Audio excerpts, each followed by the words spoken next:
Bonjour à tous, je suis le164 et aujourd'hui on se retrouve pour une nouvelle vidéo de Hearthstone. Alors, c'est pas vraiment une nouvelle vidéo, c'est juste... en fait, je vais remettre une vidéo en ligne, hein, tout simplement parce qu'elle a été retirée à cause de droits d'auteur envers Blizzard. Hein. Il se trouve que dans cette vidéo j'avais mis petit jingle Gobelins et Gnome qu'ils avaient réalisé pour annoncer leur expansion. Donc il y avait des droits d'auteur dessus, je n'étais pas au courant, je suis encore désolé, mais c'est pas pour ça que je vais laisser privé de cette vidéo qui explique quand même mon point de vue sur à peu près toutes les cartes qui viennent.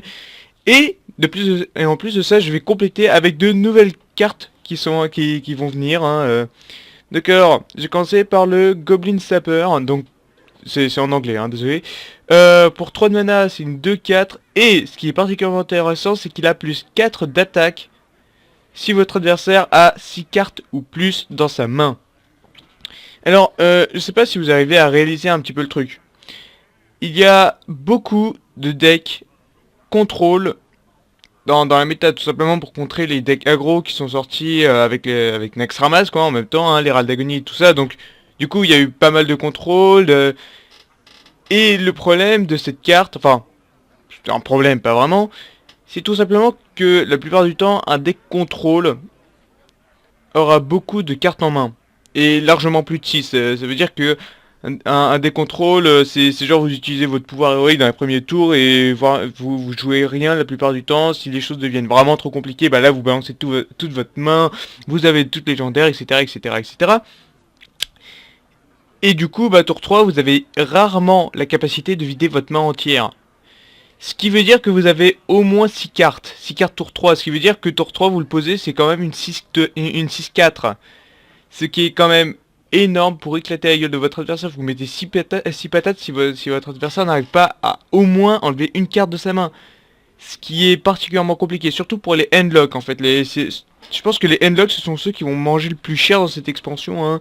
Ils vont rien pouvoir faire les handlocks. J'ai l'impression en fait que Blizzard essaie de tuer littéralement ses decks. Parce que, bon, soyons honnêtes, déjà rien que le géant qui réduit son coût de 1 par carte que l'adversaire a, et celui-là qui gagne plus 4 d'attaque quand on a plus de 6 cartes, sachant que les unlock tour 3 de manière générale ont entre 9 et 10 cartes. Enfin entre 9 c'est un peu compliqué, hein, on peut pas avoir 9 cartes ennemies, mais vous avez compris l'idée.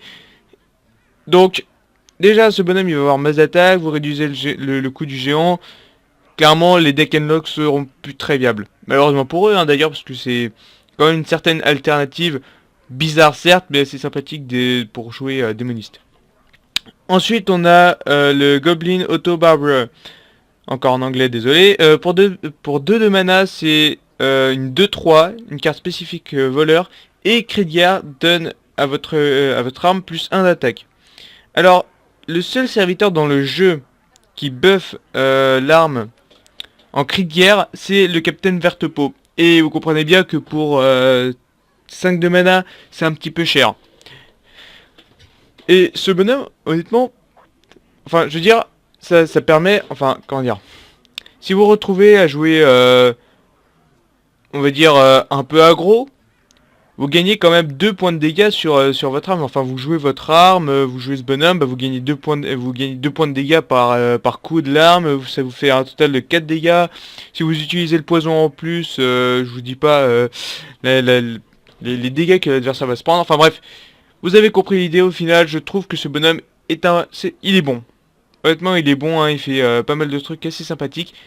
Et, bon, malheureusement, il sera pas viable en deck Miracle. Et justement, je pense qu'avec la sortie des cartes, de ces cartes-là, les voleurs auront la capacité de jouer très agressif. Parce que, actuellement, c'est assez compliqué pour un voleur de jouer agressif. Hein, actuellement, c'est le deck voleur miracle. En fait, soit c'est miracle, soit c'est un deck qui est pas viable. Ce que je trouve dommage, parce que ça donne pas du tout de variété. Donc je pense qu'on verra des voleurs très agressifs après ça. Ensuite, la troisième carte, et dernière hein, qui est de cette mise à jour de la vidéo, c'est l'Illuminator. Pour 3 de mana, c'est une 2-4.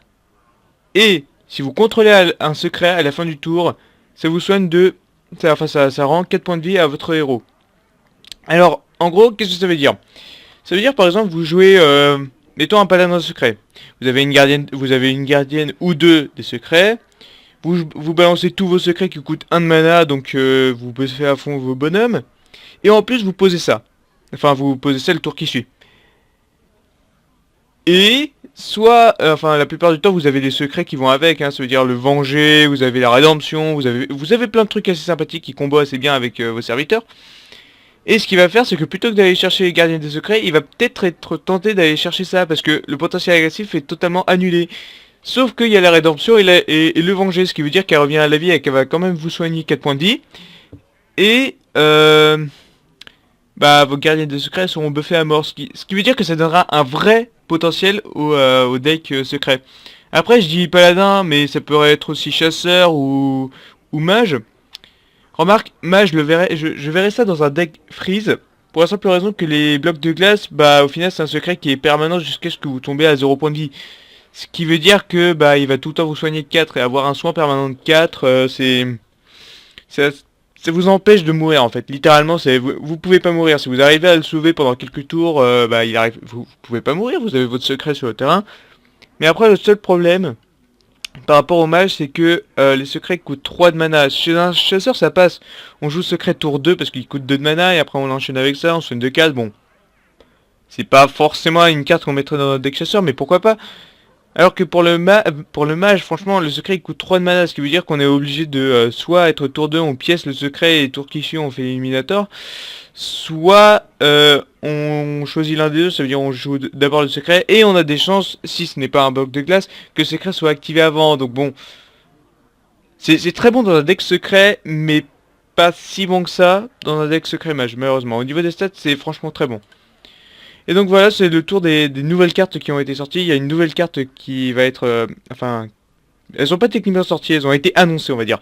Et bah, la dernière carte qui va être annoncée, ça va être une carte guerrier. Donc bon, j'en parlerai peut-être vite fait dans une nouvelle vidéo d'arène ou quoi. Enfin, je sais pas, je verrai.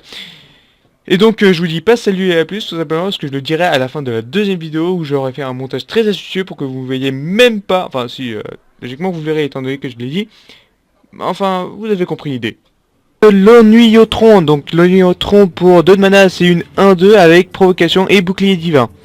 Alors la plupart des personnes regardent et se disent ouais, cette carte elle est un peu elle est pas terrible pour son coup de mana, c'est juste une 1-2 quoi. Sauf que ce que les personnes se rendent pas compte, c'est quand même provocation et bouclier divin, ces deux trucs vont très bien ensemble.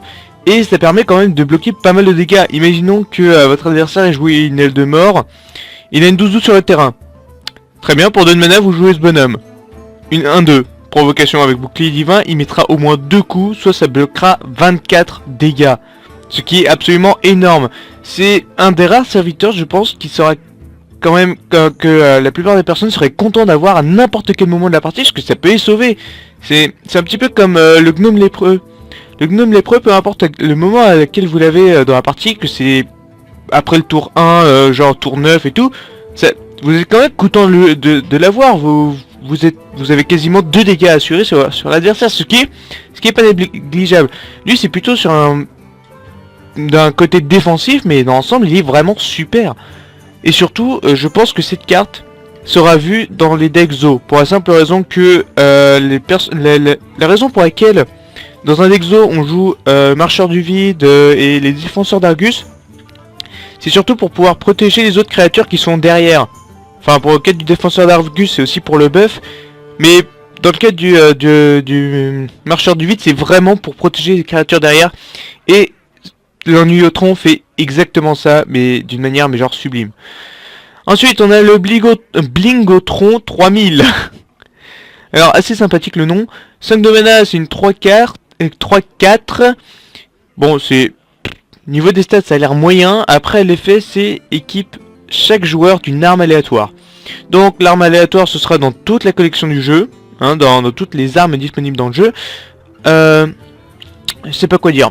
Personnellement, je trouve que cette carte est plutôt mauvaise. Parce que déjà l'arme, c'est connu pour apporter un certain avantage de carte. Parce que même si vous avez une arme carrément nulle, vous pouvez quand même avoir de la valeur à partir de ça, à partir du moment où vous êtes capable de tuer plus d'un serviteur. Si vous arrivez à tuer quelques serviteurs adverses, vous avez quand même de la valeur. Vous économisez des cartes pour détruire plusieurs des siennes. Donc au final, vous gagnez de la valeur. Honnêtement, je pense que cette carte ne sera jamais jouée. Enfin, peut-être dans un deck pirate parce que vous avez besoin des armes. Mais au-delà de ça, je vois pas. Non, vraiment, je vois pas. Ensuite, on a le Lob Bomb.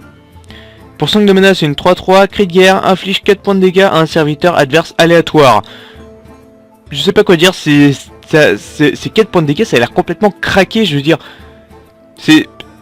Un Yeti, c'est 5 points de vie. Ce qui veut dire que si on a la capacité d'infliger un tout petit point de dégâts, bah on se débarrasse d'un Yeti. On peut se débarrasser d'un Senjin, un Marche-Soleil, enfin une fois qu'on a retiré le bouclier divin, bien évidemment. Il y a tellement de trucs, mais 4 dégâts, waouh. Il y a beaucoup de serviteurs qui ont moins de 4 points de vie, ça les tue direct. Bon, malgré que l'effet est aléatoire, remarque c'est aléatoire sur les serviteurs adverses, ce qui veut dire que si on arrive à éliminer un peu tout le terrain et qu'on laisse genre un seul serviteur, bah à 100% des cas il se prend les 4 dégâts. Hein. Par exemple, les voleurs là en ce moment qui jouent le commissaire-priseur, pièce, camouflage, bah il est obligé de se prendre les 4 points de dégâts. Donc je pense que c'est vraiment une bonne carte. Ensuite on a le Roboom. Donc alors le Roboom, râle d'agonie, inflige 1 à 4 points de dégâts à un adversaire aléatoire. C'est une 1-1. J'y reviendrai un petit peu plus tard, mais je pense que cette carte est vraiment super. Ça peut donner un avantage, vous pouvez vous débarrasser de 2 serviteurs d'un coup, et vous pouvez même faire masse de dégâts, enfin, j'en reparlerai après avec la carte qui est associée, parce que on peut pas les jouer directement ceux-là.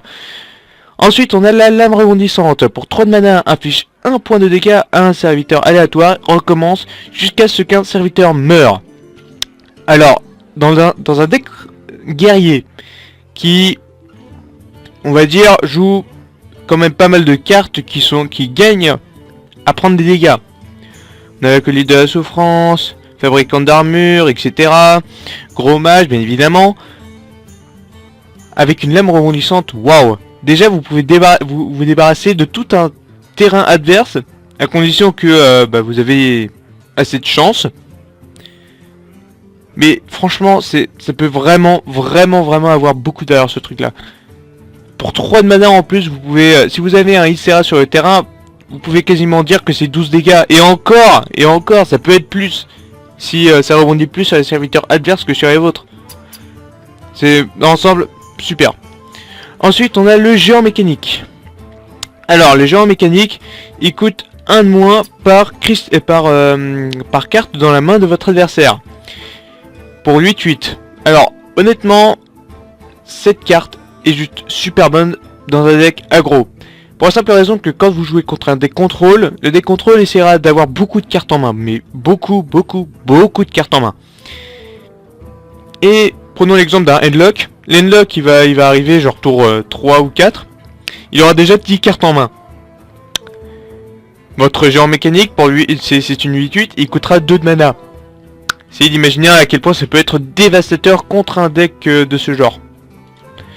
Ensuite, on a Gnome mécanique. Gnome mécanique pour 1 de mana, c'est une 2-1. Râle d'agonie ajoute une carte pièce détachée. Alors, qu'est-ce que la carte pièce détachée? Alors, les cartes pièces détachées sont des cartes bonus qui donnent provocation, qui donnent plus un d'attaque, plus un point de vie, enfin, bref, des tonnes d'effets cool. C'est pour ça que, honnêtement, je vois directement cette carte dans un deck Zo. Je veux dire, c'est... Vraiment. Ensuite, on a le maître des rouages. 1 de mana, c'est une 1-2 qui va gagner plus 2 d'attaque si vous avez un mecha. Donc, mecha, c'est la petite annotation qui a marqué en bas des cartes mécaniques. D'ailleurs, le golem des moissons va être renommé comme ça. Enfin, il va y avoir un petit truc mecha. Il va appartenir à la race des mechas. Donc, ce bonhomme, que dire? Au final, c'est un drop 1 qui va... En fait, si je devais résumer ça d'une manière assez simple, c'est un diablotin de flamme sans aucun effet négatif. Parce que la plupart du temps, vous jouez ça, vous avez direct un mecha que vous pouvez enchaîner avec, vous avez une 3-2.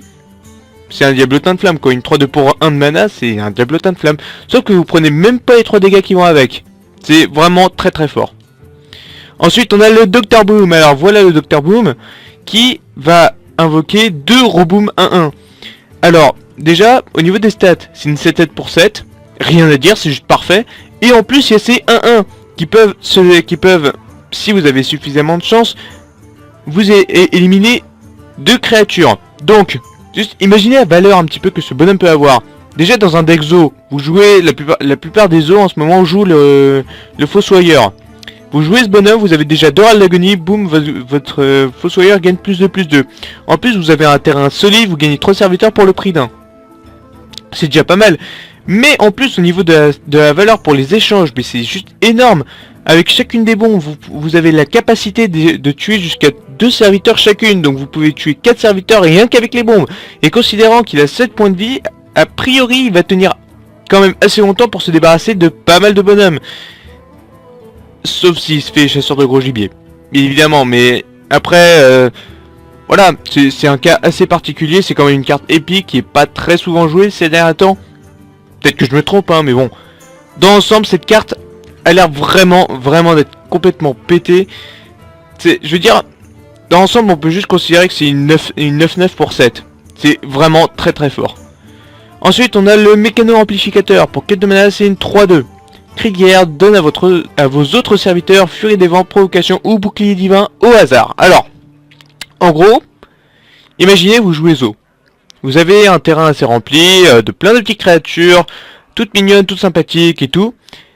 Et là, vous jouez lui. Et toutes vos créatures, elles ont Furie des vents. Vous lui faites énormément de dégâts. Vous donnez à tous provocation. C'est un petit peu moins bien, mais c'est acceptable, hein, parce que ça vous permet de temporiser un petit peu si vous êtes dans une mauvaise position. Ou bouclier divin. Bouclier divin, ça vous permet d'échanger dans les serviteurs de votre adversaire. S'il joue une grosse provocation que vous avez du mal à passer, une aile de mort à qui on aurait donné une provocation, bah vous avez assez de monstres pour le tuer, sauf que vous n'avez pas envie de perdre votre terrain. Boum, bouclier divin.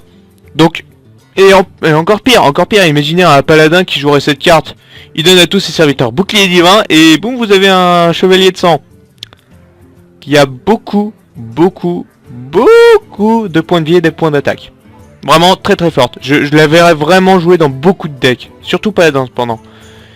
Ensuite, le mouton explosif. Pour 2 de mana, c'est une 1-1 qui râle d'agonie, quand elle meurt quoi, inflige 2 points de dégâts à tous les autres serviteurs. À tous les serviteurs. Bon. Alors, pour résumer, cette carte est typiquement la carte qui ira dans un deck dans un deck guerrier. Vous jouez serviteur, ça nettoie le terrain adverse, donc vous vous posez pas de questions sur ça. Et en plus de ça, ça inflige des dégâts à ces faux serviteurs, donc les ghouls instables qui vont pouvoir réactiver leur effet une fois qu'elles sont mortes. L'acolyte de la souffrance qui va vous faire piocher des cartes, c'est qui va vous donner de l'armure, etc. Beaucoup de synergie là-dedans. Ensuite, le canon lance-flamme pour 2 de mana, c'est inflige 4 points de dégâts à un serviteur adverse aléatoire. Donc, bien évidemment, l'aléatoire on peut le contrôler, hein. S'il y a qu'un seul serviteur, c'est lui qui va se prendre tout dans la gueule. Mais 4 dégâts, waouh, c'est quand même pas mal, hein. Pour 2 de mana, 4 dégâts, c'est pas négligeable. Le sort, la moyenne des sorts pour 2 de mana, ils infligent un truc aux alentours de 3 points de dégâts. Enfin, le niveau des mages, hein. La boule de glace, elle inflige 3 points de dégâts. Mais là, c'est quand même 4 points de dégâts, c'est franchement pas mal, hein. C'est pas négligeable, c'est une bonne carte dans l'ensemble. Ensuite, pour 3 de mana, on a l'expérimentateur gnome 3-2. Cri de guerre, vous piochez une carte, si c'est un serviteur, le transforme en poulet. Alors, comment dire que cette carte est injouable? C'est peut-être le nouveau Milus Tempête de mana. Voire même pire, parce que les gens ils disent ouais, piocher une carte, on a une 3-2, en général ça retire beaucoup plus que ça de piocher une carte, je l'accorde.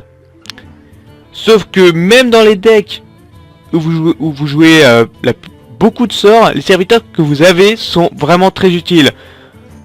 Dans un deck Miracle, si vous transformez votre Leroy Jenkins ou votre Maligos en poulet, vous avez quasiment perdu la partie, vous abandonnez. Si dans un deck Frost Mage qui est plutôt orienté sur les secrets, les Nova, les Blizzard, etc. Si vous piochez votre Alexstrasza qui se transforme en poulet, clairement à côté de vos blocs de glace vous pouvez rien faire. Et vous êtes quasiment mort. Bref, je vois pas je vois pas vraiment. Enfin, je veux bien que on pioche un sort, on est content de piocher un sort et tout, mais est-ce que c'est vraiment rentable de risquer de jeter la game en l'air juste pour avoir une carte? Je crois pas. Je ne crois pas. Ensuite, l'explomage gobelin. Pour 4 de mana, c'est une 5-4, ça échange parfaitement bien avec le E.T., mais encore mieux, si vous contrôlez un mecha, inflige 4 points de dégâts répartis de façon aléatoire entre les personnages adverses. Typiquement, si votre adversaire a plein de petits bonhommes tout mignons, vous avez au moins un mecha sur le terrain, c'est fini. Il a un terrain qui se fait complètement détruire, il s'en prend peut-être plein la gueule, ça dépend de la chance que vous avez. Et la plupart du temps, ce sera à votre avantage. Ensuite, on a, après le bombardier fou, on a le grand frère du bombardier fou, le bombardier cinglé. Pour 5 de mana, c'est une 5-4, et Krieger inflige 6 points de dégâts divisés aléatoirement entre tous les autres personnages. Alors, déjà, je suis pas fan du bombardier fou. Je veux dire, en arène, ça peut être pas mal, vous débarrasser des tout petits serviteurs en début de partie, je veux bien. Mais 6 points de dégâts. Alors déjà, il y a des trucs hilarants avec le bombardier fou, où le bombardier fou rate complètement, il frappe le héros, il y a des trucs comme ça de... Bon. Mais là, sur 6 points de dégâts, c'est un petit peu moins rigolo, en fait. 3 points de dégâts... Qu'il y ait 3 points de dégâts qui soient mal répartis, qui vont que sur les alliés, ça passe. 6 points de dégâts, vous pouvez tuer littéralement votre gardien des rois. Vous êtes pas là, vous avez joué un gardien des rois, bah vous pouvez littéralement le tuer.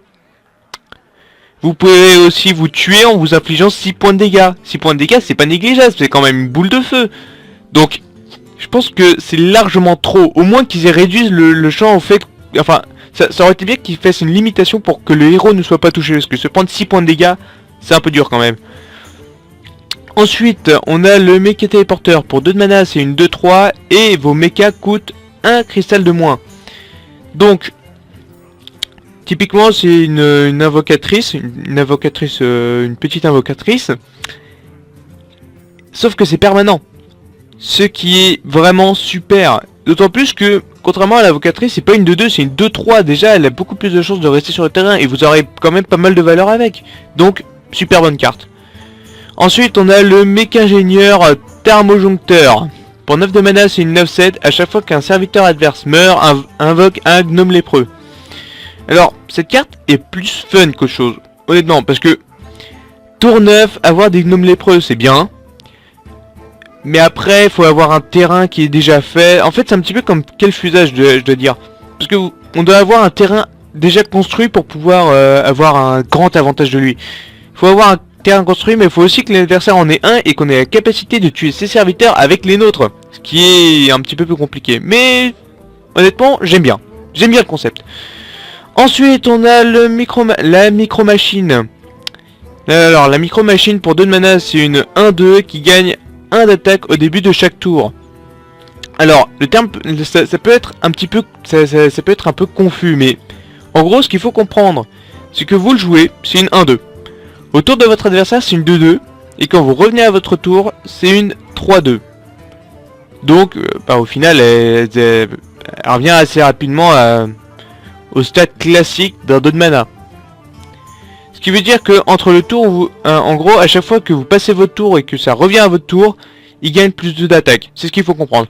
Ce qui est quand même pas mal. C'est pas mal de gagner 2 d'attaque chaque fois que vous jouez un tour. Donc, vraiment, c'est un truc qui grossit assez rapidement, un petit peu comme Grul.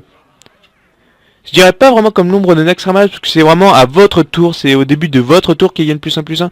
Là, c'est au début de chaque tour. Donc, vraiment pas mal. Ensuite, on a le déchiqueteur piloté. J'adore cette carte. Dès que je l'ai, je l'ajouterai à la plupart de mes decks, je pense. Pour 4 de mana, c'est une 4-3. Et Raldagoni invoque un serviteur aléatoire coûtant 2 cristaux de mana. Alors, ce qu'il faut voir, en fait, c'est surtout un serviteur qui se remplace. C'est vraiment pas mal. Déjà pour commencer dans l'arène. Dans l'arène, la plupart des personnes cherchent pour la valeur des serviteurs en eux-mêmes. Mais celui-là, il a la valeur de 2 serviteurs au final. Et même si vous avez une 1-1, celle qui fait piocher une carte, vous avez pas le Krieger, mais vous avez quand même une carte qui vous avez quand même un avantage du terrain. Si vous avez nettoyé son terrain, vous êtes content, vous avez quand même une carte qui sera obligée de cacher son pouvoir héroïque ou un truc comme ça, pour pouvoir s'en débarrasser. Donc c'est vraiment beaucoup de valeur ce truc là. Après s'il est silencieux c'est une autre histoire. On a le grand frère, le golem céleste piloté pour 6 de mana, c'est une 6-4. Râle d'agonie, invoque un serviteur aléatoire coûtant 4 mana. Alors il est un petit peu moins bien dans le sens où 4 points de vie. Il y a beaucoup de serviteurs et beaucoup de sorts qui tour 6 font largement plus de 4 points de dégâts. Alors je doute qu'il tiendra longtemps sur le terrain, mais à partir du moment où il arrive à rester ne serait-ce qu'une seconde sur le terrain, ça va devenir un véritable monstre. Et en plus, le fait qu'il se recycle, mais c'est vraiment génial. Surtout pour un 4 de mana, c'est pas rien, vous pouvez avoir un Yeti. Et franchement, si on pouvait avoir un Yeti, c'est vraiment parfait quoi. C'est un des meilleurs 4 de mana du jeu. Enfin, juste au niveau des stats en eux-mêmes. Mais après, il y en a plein d'autres qu'on pourrait avoir, hein, mais honnêtement, je trouve que dans l'ensemble, c'est bien. Ensuite, on a le recombobulateur. Voilà, on y arrive. Pour 2 de mana, c'est une 3-2 et cri de guerre transforme un serviteur allié en un serviteur aléatoire de même coup. Alors, je vois pas l'utilité de ce truc. Enfin, je pense que c'est surtout dans une unité de recyclage, c'est genre... Oh, j'ai un serviteur qui est super gros, qui est super bien, qui se fait silence ou qui a presque plus de points de vie, bah j'attaque une dernière fois et puis je le recycle. Voilà, c'est l'éco-recyclage, hein. Merci recombobulateur. Sauf que au-delà de ça, en ce qui s'agit de vraies valeurs, je pense pas qu'il ait vraiment de place dans les déconstruits. Malheureusement. Ensuite, on a le réducteur fou. Pour 2 de mana, c'est une 3-2 et cri de guerre donne à un serviteur moins 2 d'attaque pendant ce tour. Waouh. Je pense que ce serviteur est vraiment très bien parce que... Comment dire, si votre adversaire joue un Ysera, vous pouvez pas le faire, vous pouvez pas mot de l'ombre mort, vous pouvez pas mot de l'ombre douleur.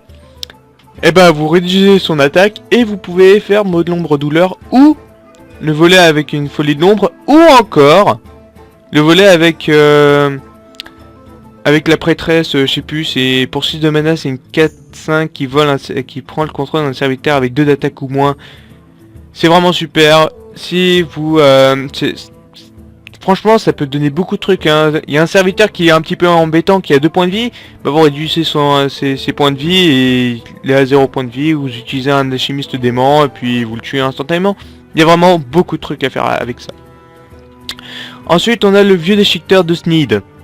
Alors pour 8 de mana, c'est une 5-7 et Râle d'agonie invoque un serviteur aléatoire et surtout une légendaire. C'est une légendaire qui se recycle en une autre légendaire. C'est vraiment génial. Je veux dire, c'est peut-être... Ça va devenir une légendaire quasiment indispensable de la plupart des decks. Parce que franchement, on rêve tous d'une légendaire qui se recycle en une légendaire. Enfin, je veux dire, c'est... En gros, quand il meurt, vous pouvez avoir un Ysera, vous pouvez avoir un Ragnaros, vous pouvez avoir plein de trucs, vous pouvez avoir vraiment beaucoup de valeur de ça. Beaucoup de valeur. Et surtout, je veux dire, contrairement aux autres cartes du même style, eh ben, il n'y a pas vraiment de légendaire que vous ne voulez pas avoir. Je veux dire, quasiment toutes les légendaires ont leur valeur, je veux dire. Bon après, il y a les Natpegel, Mage de Santanos, mais à part ça... Je veux dire, même si vous avez un 1500 de mana, vous avez quand même une 4-4, sachant que ça n'active pas le cri de guerre, ce qui fait que la carte est mauvaise. Vous avez quand même une 4-4 sur le terrain, ce qui est quand même pas mal. Vous pouvez aussi avoir... on va voir, je suis pas sûr que les légendaires de classe soient appliqués, mais si c'est le cas, bah vous pouvez avoir un archimage, vous pouvez avoir Antonidas, ce qui est vraiment pas mal. Vous pouvez aussi avoir le Rock Crush, bon, peut-être pas idéal, mais déjà pas mal. Vous avez une 8 de charge. C'est... Je veux dire, il y a vraiment beaucoup de valeur. Vraiment. Ensuite, le char araignée. 3 de mana, c'est une 3-4. C'est un Yeti avec -1/-1. Rien de plus. Alors, ensuite, on a le technicien de Bric-à-Broc. J'aime bien le nom. Pour 3 de mana, c'est une 3-3. Cri de guerre, si vous avez un mecha, gagne +1/+1. Et rajoute une pièce détachée dans votre main. Donc, techniquement, c'est une 4-4 qui vous fait piocher une carte. Génial. C'est juste génial. Rien à dire là-dessus. Portail instable, pour 2 de mana, place un serviteur aléatoire dans votre main, il coûte 3 cristaux de moins. Alors, sachant que ça applique sur toute la collection, ça fait beaucoup. Vous pouvez avoir, je sais pas, un Ragnaros que vous pouvez jouer 3 de mana, avec, vous pouvez jouer moins cher. Ça peut être un Issa où vous jouez moins cher, Alexstrasza, Eldemort, etc. Comme ça peut être aussi un Feu Follet qui coûte déjà 0 de mana. Donc, je sais pas, ça peut être très bon, comme ça peut être très mauvais, je ne jouerai pas cette carte, honnêtement. Ensuite, on a le robot réparateur amélioré, le robot réparateur classique. On peut l'avoir grâce à Galbin Mekator et son Krieger, hein. Vous avez le robot réparateur pour c'est une 0-3 qui soigne 6 points de vie un personnage blessé aléatoire. Bon, c'est pas mal, mais là on a la version améliorée, c'est une 5-5 pour 5 de mana et Krieger donne plus 4 points de vie à un mecha allié. Waouh, c'est... Je sais pas, c'est le massacreur du temple qui a vraiment été buffé à mort. Enfin, je veux dire, quand même 4 points de vie, waouh, c'est pas mal. C'est pas mal 4 points de vie, c'est une 5-5 pour 5, l'une des rares cartes pour 5 mana qui, en fait, a les bonnes stats pour son coup. Je veux dire, là, il n'y a que Oreb et Elitor and Chieftain auxquels je peux penser, mais la plupart des autres 5 de mana, bah, ils font pas leur coup, hein. Ils font absolument pas leur coup, ils ont moins de points de vie, moins d'attaque, etc. Enfin, bref, c'est juste un super serviteur, lui. Ensuite, le choix de Velen, 3 de mana, confère un serviteur plus 2, plus 4, et 1 au dégâts des sorts. Alors, je pense que la manière optimale, enfin la manière dont la plupart des personnes vont jouer ça, c'est sur une prêtresse au chenaille, pour pouvoir faire double cercle de soins et nettoyer complètement le terrain, genre en avoir absolument aucun problème et vous avez quand même un bonhomme assez solide sur le terrain. Ou alors sur un adversaire qui est assez dur à tuer, genre un Ysera, Malygos et tout, pour pouvoir faire mot de l'ombre mort. Au-delà de ça, je vois pas vraiment l'utilité de ça. Et en plus le dégât des sorts, pourquoi? Je veux dire vraiment, pourquoi? Les prêtres ont quelques sorts qui font des dégâts, mais pas tant que ça. C'est le dégât des sorts, il servira à rien du tout. Non, c'est pas une très très bonne idée. J'aurais plutôt rajouté un point de vie en plus qu'un dégât des sorts. Je sais pas. Ensuite, on a la tête de Mimiron. Pour ça, enfin, j'ai pas réussi à la trouver en français, donc bon, désolé. Pour 5 de mana, c'est une 4-5. Et au début de votre tour, si vous avez au moins 3 mecs, enfin 3 mécaniques, hein, ça les détruit tous et ça invoque Voltron, enfin VOC07 TRON, enfin Voltron, enfin bref. Donc, au niveau de stats en lui-même, 4-5 pour 5, c'est pas dégueulasse, faut le dire, c'est pas dégueulasse. Mais c'est surtout son effet qui est intéressant, parce que son effet ça invoque lui, Voltron, 8 de mana, 4-8 et charge méga Furie des Vents. Il peut attaquer 4 fois. Oui, 4 fois. En gros, on parle de 16 points de dégâts qui sont infligés directement. Et si vous lui donnez plus 3 d'attaque, enfin, pas la peine de vous expliquer ce que ça fait beaucoup de dégâts. En fait, typiquement, si vous arrivez à avoir les 3 qui est détruit, que ça invoque lui, votre adversaire a perdu. Et je sais pas pourquoi, Blizzard se plaignait vraiment beaucoup des personnes qui se faisaient tuer en un tour à cause de Leroy Jenkins. C'est pour ça qu'ils ont augmenté son coût de mana. Mais alors c'est quoi ça? Je veux dire, ça c'est typiquement la définition de tuer en un tour. C'est tellement simple de faire plus de 30 points de dégâts avec ce bonhomme là. Rien qu'à lui tout seul, il fait déjà 16 de dégâts dès qu'il arrive. Je veux dire, je veux bien qu'il y ait des intentions sympathiques et tout, mais il faut arrêter de se foutre de la gueule du monde après. Ensuite on a, alors je sais pas vraiment comment traduire ça, mais c'est un gros marteau en fait, c'est tout ce qu'il faut comprendre. Pour 3 de mana, c'est une 4-2 et elle a 50% de chance de frapper le mauvais adversaire. Ah, alors c'est une arme guerrier aussi, il faut le préciser. La qualité elle est pas super sur cette carte, tout simplement parce qu'elle a été vue grâce à une vidéo, hein, et un joueur a obtenu cette arme et il l'a montré, donc on a eu la carte, voilà. Donc, que dire? Cette carte est vraiment pas géniale, hein, parce que, quand même, vous essayez d'attaquer un adversaire, et vous avez 50% de chance de le rater, ce qui veut dire que ça peut, imaginons, on a d'un côté un crash, on a d'un côté, je sais pas, un serviteur avec 4 points de vie de 1, et de l'autre côté, on a un Ragnaros où on a un espèce de gros bonhomme dans lequel vous avez absolument pas envie de frapper, sinon vous êtes mort. Et 50% de chance arrive, et vous frappez le mauvais. Après, ça pourrait être intéressant dans le sens où si vous arrivez à peu près calculer ça, vous pouvez carrément tuer votre adversaire. Imaginons, il lui reste 4 points de vie, vous équipez l'arme, vous essayez d'attaquer sur une de ces provocations qu'il a mis pour se protéger, manque de bol pour lui, ça attaque le mauvais adversaire, ça va probablement passer le taunt et ça va le frapper lui. Donc il va se prendre les 4 points de dégâts et il va mourir. Après il faudrait essayer d'étudier ça au niveau général pour savoir si ça marcherait vraiment comme ça. Mais je sais pas, je ne verrais pas ça vraiment jouer dans un deck guerrier parce que il y a tellement de bonnes armes comparées à celle-là. Non, je pense pas qu'elle soit jouée. Et donc du coup, bah là, on a fait le tour des cartes. J'espère que vous avez aimé la vidéo. Si vous avez aimé la vidéo, n'hésitez pas à mettre un j'aime. N'hésitez pas à mettre un commentaire pour me demander de faire des trucs. Hein, je sais pas, une nouvelle vidéo sur l'arène, je sais pas. Des recommandations, etc., etc. Et donc du coup, sur ce, je vous dis salut et à plus.